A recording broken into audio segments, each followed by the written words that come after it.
কীর্তন শ্রবণ করছেন। আসলে আমি তো কীর্তনীয় না, কীর্তন আমার শেষ হয়ে গেছে। এখন এই দাদুরা আমারে কীর্তনের কথা কয়, এরা দল পায় না, তাই আমার দল পাইলে আমার পায় না দল আমার। আর আমি আসি যজমানগিরি করি না, যদি কারোর পূজা নষ্ট হইতে আসে ভালো করতে আসে না, পূজা করবার কোন ব্যক্তি তারে কেউ দীক্ষা দেয় না। যদি আমার কাছে আসে আমি গেলাম দীক্ষা দেবেন, যদি কীর্তন নষ্ট হয়ে যায় বলে আমি এটা আসে গেলাম কীর্তন করবার নিব, এইরকম কীর্তন। এই জায়গাটা একটু স্মরণ করবেন আমি যে কথা বললাম। আচ্ছা, জায়গাটা হলো মহাপ্রভু নিজে বলছে বেলা না, খেলা ভঙ্গ করে চল ঘরে যায়। মায়েরা, বোনেরা, ভাইরা যারা আছো, প্রভু যদি বলে বেলা নাই, তোমার আমার কি বেলা আছে? আছে বেলা? বেলা ডুবে গেল। সকালে আসছিলাম দাদা, বিকেল হয়ে গেছে, এখন যাবার পালা। কি নিয়ে যে যাব তাই তো ভাবছি। সাথের সাথী যারা ছিল সময় মতো তারা দেশের মানুষ দেশে চলে যায়, শুধু পড়ে রইলাম আমি।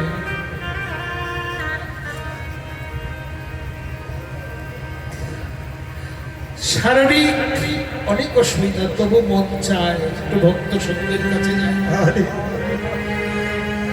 আমার তো বেলা ডুবেই গেল। তাই এখানে যারা আছেন আমার গুরুদেবকে সাক্ষী রেখে সকলকে বলছি, জীবন থেকে 43টি বৎসর চলে গেল কীর্তন প্রসঙ্গ। এখন আমার যাবার, আমি আপনাদের কাছে বলে যাই, নালিশ করে যাই, নালিশ। আমি নালিশ করে যাই কি, এপারে যেমন দেখা হলো দাদু ভাই, ওপারেও যেন দেখা পাই।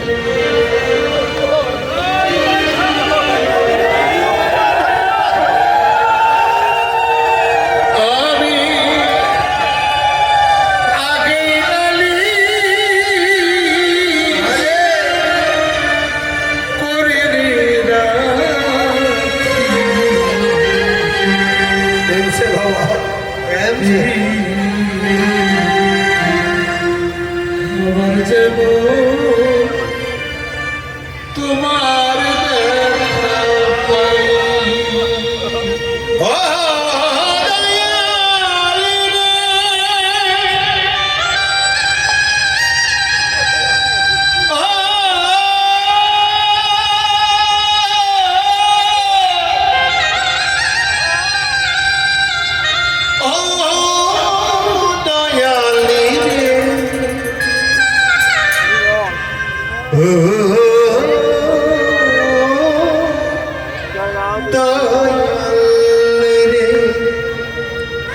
আমি আগে নালিশ করে রাখি,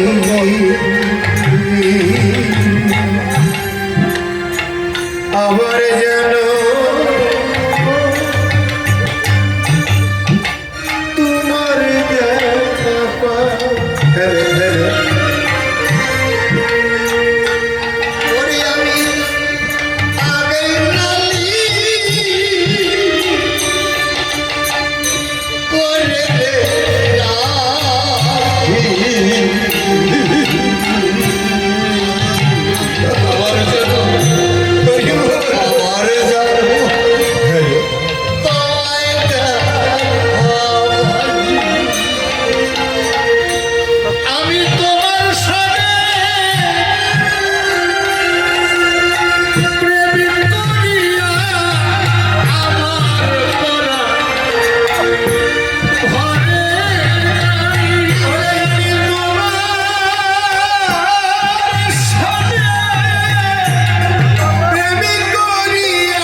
প্রভু বললেন সে দেখ বেলা নাই বেলা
কথা বলি আমার রাধারানীর আঙ্গিনার একটা পরিষদ ছিল সবাইকে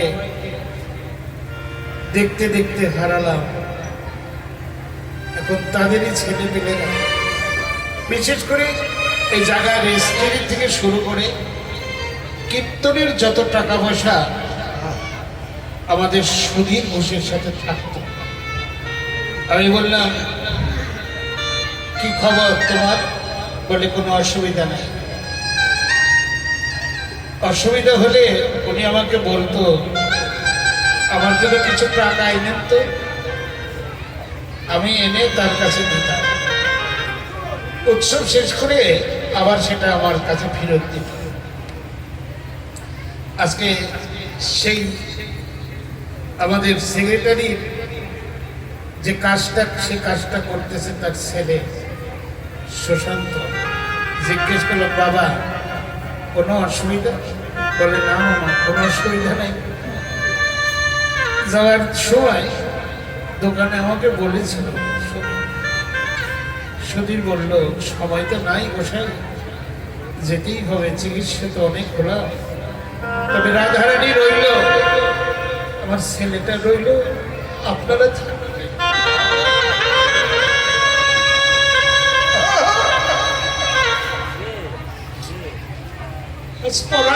স্মরণ করছি শরীর তুমি যেখানেই থাকো রাধারানীর চরণ তলেই যেন তোমার ঠিকানা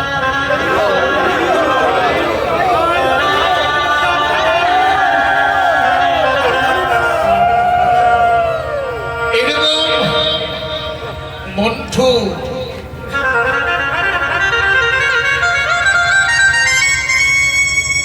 বাবুলাল ঘোষ পরিতোষ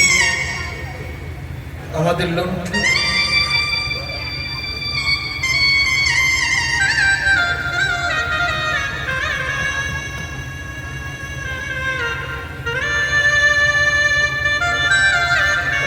আমাদের জগদীশ মামা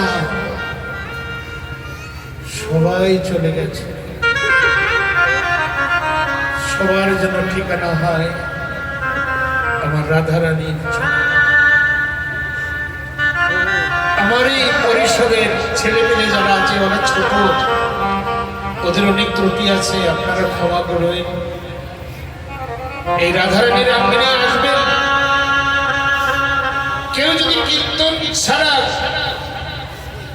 দুপুর বেলায় আসেন এখানে একটু হলে প্রসাদ পাবেন ব্যবস্থা আছে রাধারানী করে দিয়েছে আজকে বাদল বলল, দাদু কোনো সমস্যা নেই, রাত্রের সেবা আমি কি দেব? বাদল বলল, আমি যদি বলতাম যে পোলাওয়া দিয়ে দাও, এখনই শুরু হতো। আমি বললাম সবার মত যেটা হয় সেটা সেবা করবে। ছেলেটা দাঁড়ে দাঁড়ে ভিক্ষা করেছে, আজও কিন্তু তার পায়ের পাতা নাই, ঘোরাঘুরি করছে। অসংখ্য ভক্তের আগমন, প্রসাদ সেবা, প্রসাদের গন্ধে আমার রাধারানীর আঙ্গিনা যেন আজ মুখরিত হয়েছে।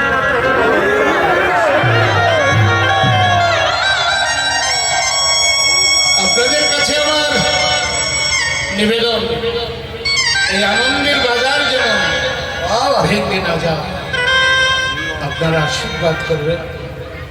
আগামী বছর এসে আরো অনেক কিছু দেখবেন যদি রাধারানী ওদের কৃপা করে, আর আপনাদের যদি আশীর্বাদ থাকে।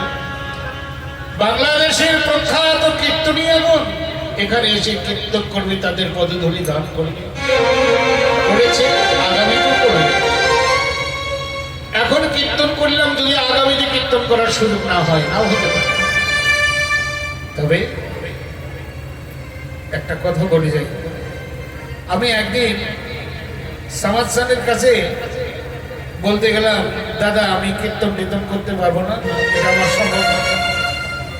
উনি বললেন কীর্তন তোমার করতে হবে। কেন?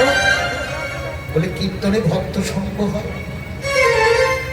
কোনো একটা সময় যদি কোনো ভক্তের অঙ্গের বাতাস তোমার জীবন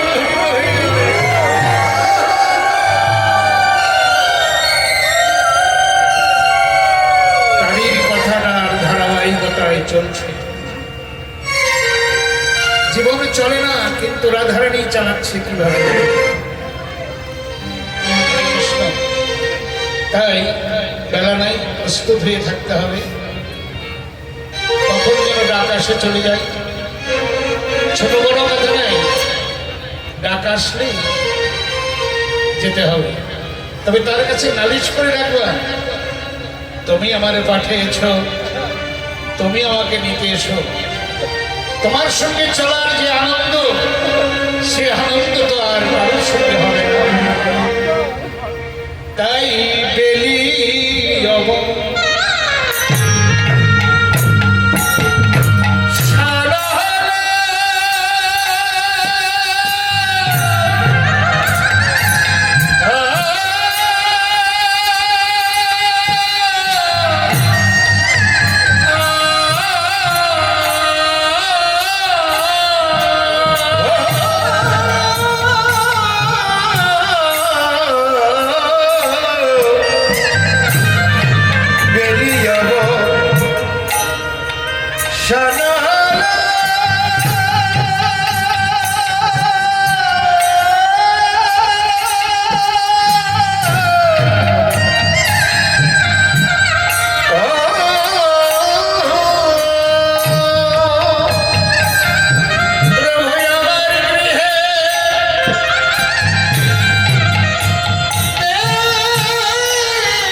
বিকাশ পাল